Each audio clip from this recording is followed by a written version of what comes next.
কি ব্যাপার? কি কি ব্যাপারটা? কি কি ব্যাপারটা কি তোর? বসবি এখানে, বসবি? চুপ করে বস, একদম চুপ করে বসবি, বলে রাখলাম। কথা যদি না শুনেছিস, লাঠিটা দেখেছিস তো, একদম মুখ ঘুরাবি না এদিক, ওই দিকেই রাখবি মুখ, খবরদার।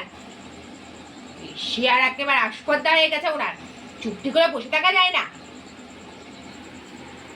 তুই এদিক ওইদিক এদিক ওইদিক করে একদম একদম একদম ঘেউ করলেই হয়, একদম মুখ মুখ পার করলেই হয়। মুখ মুখ বন্ধ করলে, না বন্ধ করলে একবারে মুখের মধ্যে দেবে, মুখের মধ্যে, মুখের মধ্যে। কি কি কি কি দিব? হয় তো হয়, হয় দেবো হয়। খাবি খাবি মার, জিভ বের করতেছিস, আমার জিভ বের করতেছিস, দেখাচ্ছিস তো।